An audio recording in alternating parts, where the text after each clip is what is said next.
Arcadian Vanguard presents The Wrestling News in your daily wrestling newscast for Thursday, April 27th, 2023. Good morning, I'm Mike Sempervive. We begin with last night's AEW Dynamite broadcast live on TBS from the FLA Live Arena in Sunrise, Florida. In the main event, the team of Kenny Omega and Konosuke Takeshita defeated the Butcher and the Blade when Takeshita pinned the Blade.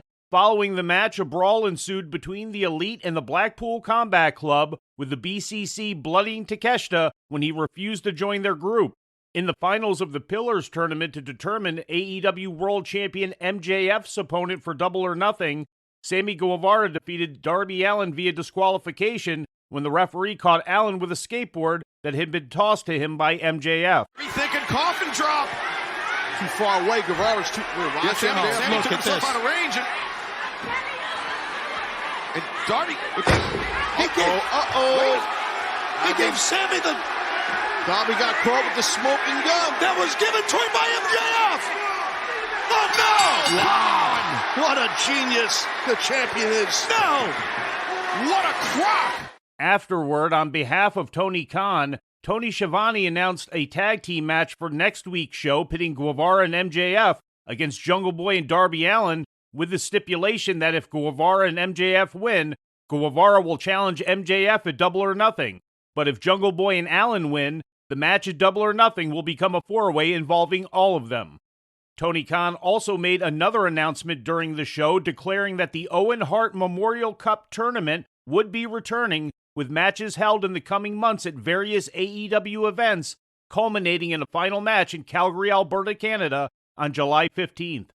Roderick Strong, most recently of NXT, made his debut in AEW during the show, helping Orange Cassidy and Bandito to save former Undisputed Era partner Adam Cole from an attack by the Jericho Appreciation Society. In title matches, Jade Cargill successfully defended the TBS Championship against Taya Valkyrie, extending her undefeated streak to 56-0, and Orange Cassidy made the 20th successful defense of the international title, pinning Bandito. Down, and Cassidy, here comes, speech, break, 1, 2, 3. The winner of this match, and still AEW International Champion, Wrestling Squeeze, Orange Cassidy. Guys, Cassidy earned that win, I can tell you that. Boy, did he ever. In other results, Jeff Jarrett pinned Dax Harwood, and after a quick victory over an unnamed opponent, TNT champion Wardlow was confronted by Christian Cage and Luchasaurus. In legal news, a former member of the WWE creative team is suing the company as well as Vince McMahon and other corporate executives, claiming that they discriminated and retaliated against her for objecting to WWE creative that she complained was racist and dealt in racial and gender stereotypes, according to a suit filed Monday in the U.S. District Court for the Eastern District of New York. Brittany Abraham, a black female writer, claims that her complaints were ignored and that she was fired under false pretense as retaliation, according to a report from Bloomberg Law. Included in the lawsuit are examples of material to which Adams objected, including Apollo Crews taking on what was described as an exaggerated Nigerian accent, Bianca Belair being given stereotypical dialogue for her promos, and a pitch to have Saudi Arabian wrestler Mansoor revealed as being responsible for the 9/11 terrorist attacks. The lawsuit also provides evidence that Belair herself complained about the dialogue, which she blamed on WWE Executive Vice President of TV Production Kevin Dunn. Abraham was terminated by WWE in April 2022, with the given reason being that she took home a WrestleMania-branded chair, despite Abraham's claim that she was given permission to do so. She had been with the company since 2020. With some more All Elite Wrestling news, here's the Wrestling News' Lou Kipilman. AEW is canceling Dark Elevation, one of its 2 weekly YouTube shows, according to an announcement made to subscribers of Fight TV, which carries AEW programming internationally. AEW had previously announced that next Monday's episode would be a best-of compilation, but the recent Fight TV announcement indicates it will also be the final episode. Usually pre-recorded as part of the weekly Dynamite and Rampage tapings, AEW Dark Elevation debuted on March 15th, 2021, and has run for 115 episodes. For the wrestling news, I'm Lou Kipilman. In Impact Wrestling news, Trinity Fatu, the former Naomi in WWE, is headed to Impact, according to an exclusive report in PW Insider. Fatu will reportedly be debuting during Impact's Spring Slugfest TV tapings, scheduled to take place tomorrow and Saturday at Cicero Stadium in Chicago. The reported debut would be Fatu's first professional wrestling appearance since she and Mercedes Moné, the former Sasha Banks, walked out of WWE just prior to the Monday Night Raw tapings on May 16th of last year.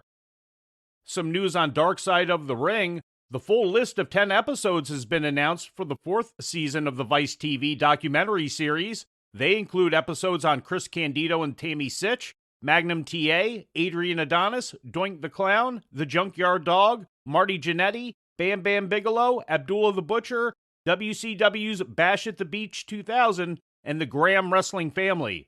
The new season of Dark Side of the Ring premieres on Vice on Tuesday, May 30th at 10 p.m.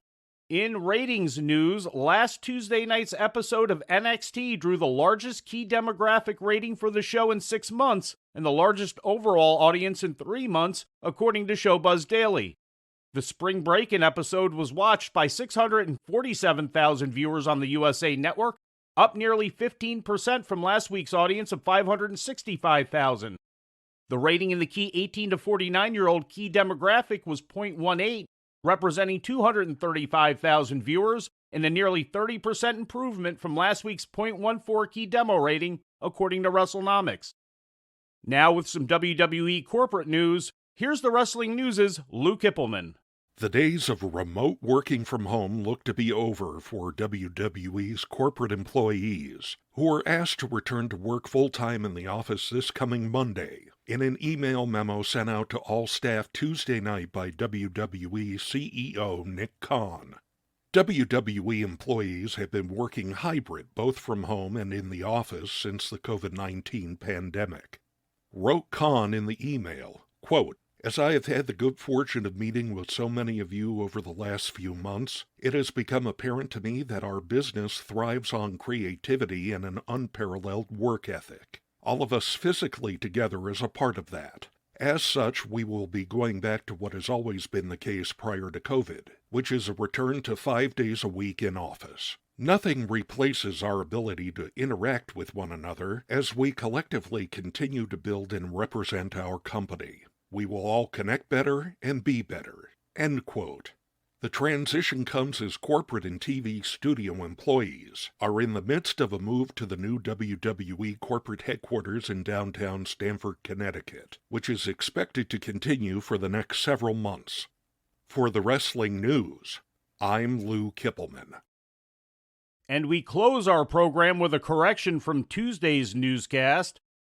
On Tuesday's program, we mistakenly referred to Kenny Omega and Hijo del Vikingo's match on March 22nd's Dynamite as a title tilt for Vikingo's AAA Mega Championship.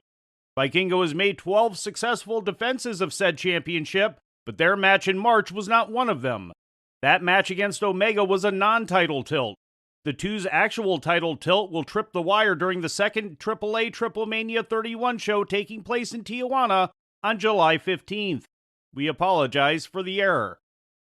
And before we leave you today, we'd like to remind you that however you consume your content, you can find the wrestling news 24 hours a day and 7 days a week across social media.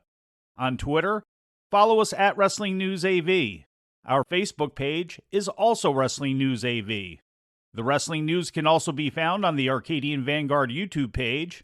And for those who utilize Amazon Echo devices, just tell Alexa to play the Wrestling News podcast, and remember to make sure you add podcast at the end.